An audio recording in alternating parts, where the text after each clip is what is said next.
in the car, man. In the car. We going.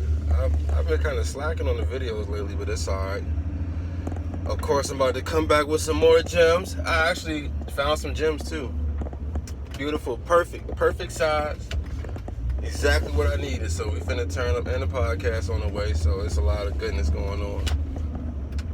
Today, I'm gonna talk about master manipulators versus regular manipulators. Master manipulators versus rookie manipulators. Yeah, it's important to know the difference, because if you know the difference, then you can point out what you're dealing with. That's a minor gem. That's small gem. That's lowercase g gem.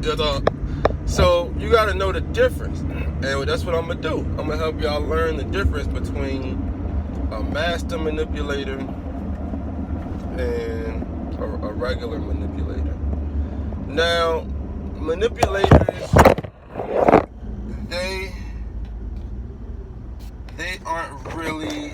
It's not based on like gender. So the manipulators do the same stuff. So you don't got to worry about, what about if it's from a man? Because it's the same. It's just manipulation. No matter how you fold it, it's still a shirt. All right, so one thing that separates a master manipulator from a regular manipulator is your master manipulator is going to be a great listener. They're going to ask great probing questions, and they are going to know a lot about you through conversation, because they know how to listen. They know how to listen. Master manipulators, they know how to listen very well. Listening is not hearing somebody talk and not interrupting. Listening is the ability to ask probing questions so somebody can talk more about what they were talking about. That's what makes a great listener. That's what separates your big dogs from your little dogs. So when you have somebody who is a master manipulator, they're very good at finding out information. See, a lot of people don't ask probing questions. So a novice manipulator is going to be somebody who really don't know you like that. A lot of people that ran across master manipulators, they ran across somebody who was very good at getting to know somebody. I'm going to give y'all the ABC 1, 2, 3, baby. I'm going to give y'all that. Y'all know I'm going to give y'all that. So a novice manipulator is not going to be a great prober. A base level manipulator, somebody who got that mid, they're not going to be a great prober. They're not going to be somebody that's going to know a lot about you. If you ever had somebody in a relationship and they said, or a marriage, and they said, I just feel like they don't get me. I feel like they don't understand me. They're not in the hands of a master manipulator, and they're actually, you're in a good position. If you're not in the hands of a master manipulator, get the hell on from that person. Go ahead. Now, people that's in it with a master manipulator, I get it. It's not that easy. They say, I don't understand why you with that person. Well, you wouldn't understand it because you're not seeing this person behind closed doors. So, but if you're not with if you with a regular manipulator, man, I want you to treat her or him like that homeless person on the curb. You don't even look at, you just drive by and you don't feel nothing about it. I'm gonna need you to do if they're not a master manipulator and you feel like they don't really know you like that, just leave them. You're not even gonna feel it. You might feel it for like 2 days or 2 weeks, but you're gonna be good. The next difference between a master manipulator and a novice manipulator is charisma. Master manipulators are very charismatic. They're very influential. Influence and charisma go hand in hand.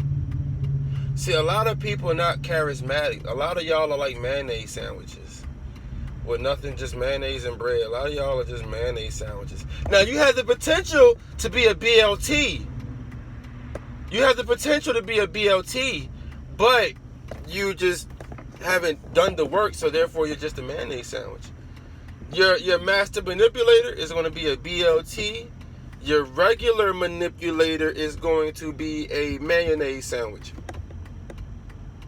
See, a lot of y'all fall for rookie manipulators because you're pressed and you just have to be with somebody. If you're going to get manipulated, get the top pack. Get the top shelf manipulation. I get tired of seeing people fall for mid-level, low-level manipulation. Like, why are you slitting your wrist over this chump? If you go get you a manipulator, get you a top-level exotic. Get you some Zaza. Get you some loud pack. Stop falling for these base-level manipulators. I'm like, that ain't even no manipulation. Come on, man. Tighten up. Leave them. The fuck you doing with this person, man?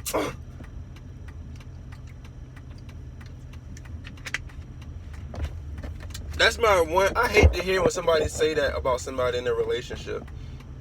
I feel like they don't get me. I feel like they don't understand me. They get the fuck out of there. What? That's easy. You know how many people wish they had it that easy? When I found myself being in a relationship and I was like, you know what, this person don't get me, I fucking bounced. You feel me? Like, I'm not about to sit here and no. So, master manipulators have charisma. They know how to use body language and tonality to be able to influence people. That's what charisma is. That's what body language. Communication is 90% nonverbal. And 93% nonverbal for you technical MFers. So, with that being said, a lot of y'all are tone deaf. And that's why you aren't able to influence people. Because you don't have the nonverbal communication skills to be able to get somebody to do what you want them to do. We'll talk about that later, somewhere else. But yeah, you know, regular manipulators, they just are like cardboard boxes. They're like, yeah. The reason why they even get a chance to manipulate people is because somebody's very pressed on them. So yeah, if you with somebody and they like blah, blah, blah, blah, and they don't have a lot of friends, and they don't have people that they can influence, if they can't sell nothing, if they can't, you know, if they fit that category, then they are a regular, mid-level, low-level, bottom shelf, aristocrat manipulator.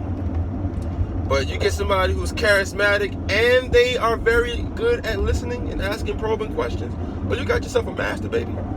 That's a master. It's a master manipulator.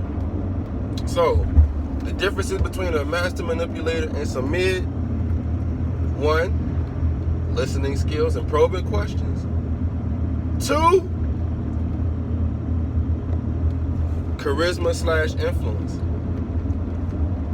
And the last one is sex. I mean, that's kind of like, you know, that's kind of like known. I mean, like, yeah, people can manipulate you through sex, aka soul ties. So I'm not really going to talk about that because that's a given. That's like a, you know, that's like a duh. So yeah, those 3 things will separate the master manipulators from the regular manipulators. And if you are with a master manipulator, my heart goes out to you. If you are with a low level or a mid-level manipulator, just bounce, you know.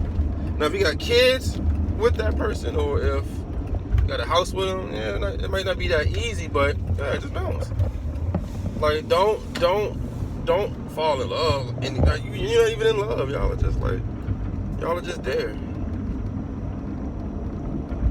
So, yeah, that's my 3 cents because I'm valuable like that, and yeah, that's all I got.